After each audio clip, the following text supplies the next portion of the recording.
लोग उन्हें mother Teresa के नाम से जानते हैं। जब भी उनका नाम आता है तो बताया जाता है कि वो करुणा, दया और सेवा भाव की प्रतिमूर्ति थी।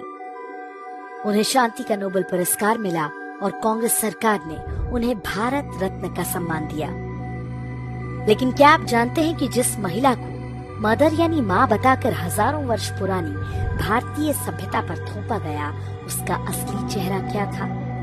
आगे जो बातें हम आपको बताने जा रहे हैं उन्हें हमने मदर टेरेसा के साथ काम कर चुके डॉक्टर अरूप चैटर्जी के हवाले से लिया है। अरूप चैटर्जी ने कलकत्ता और देश के अलग अलग इलाकों में मदर टेरेसा और उनके मिशनरीज ऑफ चैरिटी के काम को बहुत निकटता से देखा था और जो कुछ उन्होंने देखा उसके बाद उनका मोह भंग हो गया।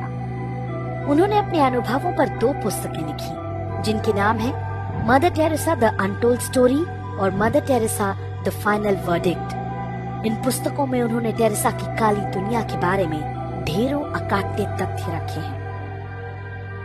भारत में आए दिन आप गरीबों के इलाज के नाम पर अंधविश्वास और धर्मांतरण का जो खेल देखते हैं, उसकी शुरुआत टेरेसा ने ही की थी।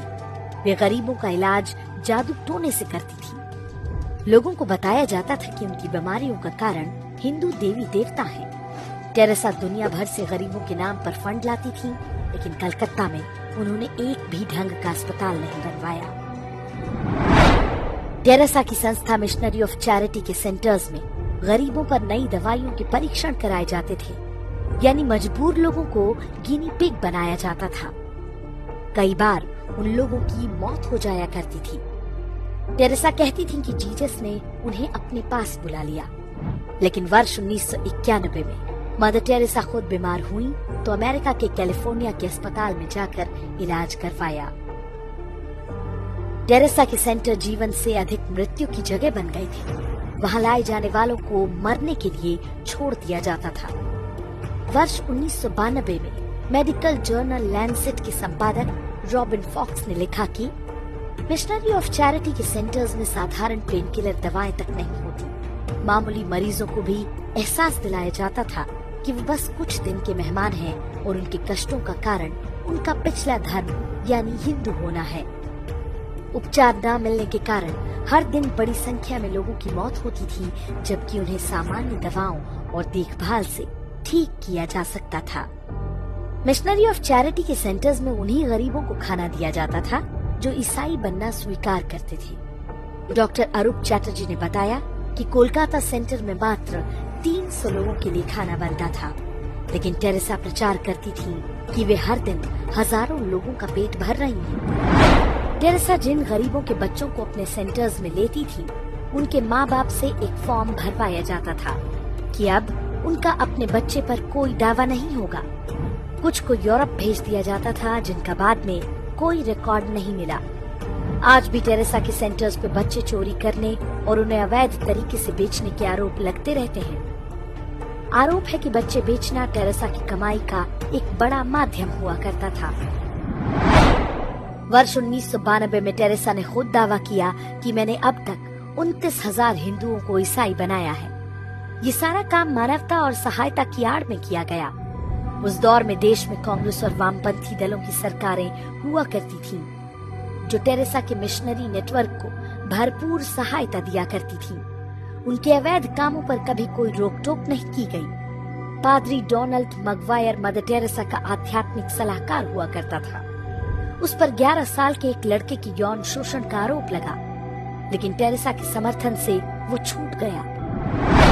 टेरेसा एकमात्र ऐसी भारत रत्न है जिन्होंने देश को तोड़ने का षड्यंत्र भी रचा था। पूर्वोत्तर के राज्यों में अलगाववाद का बीज टेरेसा नाम की इस कथित संत ने ही बोया था। वे नॉर्थ ईस्ट को अलग ईसाई देश बनाना चाहती थी। उनका मानना था कि यीशु के निकट आने के कारण भारत सरकार वहाँ के लोगों की दुश्मन बन गई है। इंदिरा गांधी ने टेरेसा की गतिविधियों को सबसे अधिक बढ़ावा दिया। परिणाम ये हुआ कि जब इंदिरा गांधी ने देश में आपातकाल लगाया तो उनके समर्थन में सबसे पहले टेरेसा का बयान आया। दुनिया के सबसे भ्रष्ट तानाशाह टेरेसा की मिशनरी ऑफ चैरिटी को सबसे ज्यादा फंड दिया करते थे। हथियार कंपनियां और ड्रग्स तस्कर भी टेरेसा को खूब चंदा देते थे।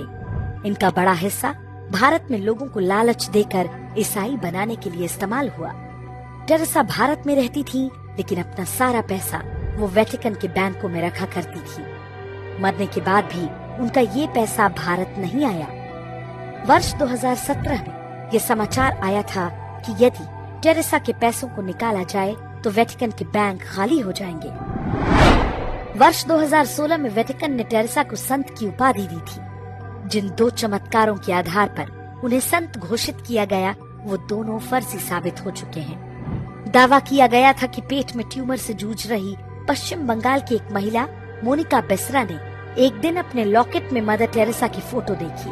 उसके बाद उसका ट्यूमर पूरी तरह ठीक हो गया। लेकिन जिन डॉक्टर्स ने मोनिका बेसरा का इलाज किया था, उनका कहना है कि टेरेसा की मृत्यु के कई साल बाद भी मोनिका दर्द सहती रही थी। इस दौरान वो लगातार दवाएं लेती रही। दूसरा दावा ब्राजील के एक व्यक्ति के बारे में किया गया था। बाद में वो भी फर्जी निकला। टेरेसा के अंधविश्वासों की कहानी यहीं खत्म नहीं होती। वे अपने हर प्रवचन में बताती थीं कि सूरज धरती के चक्कर लगाता है। एक बार इंटरव्यू में पूछा गया तो कहा, बाइबल में लिखा है इसलिए यही सही है। टेरेसा आधुनिक विज्ञान की बातों को मानने के बजाय बाइबल में लिखी मूर्खतापूर्ण और दकियानुसी बातों को ही मान्यता देती रही। यह विडंबना ही है कि साधु संतों और विदुषियों के देश भारत में एक ढोंगी को इतना मान सम्मान दिया गया, सिर्फ इसलिए क्योंकि वो ईसाई थी और उसके सिर पर विश्व के शक्तिशाली देशों का हाथ था।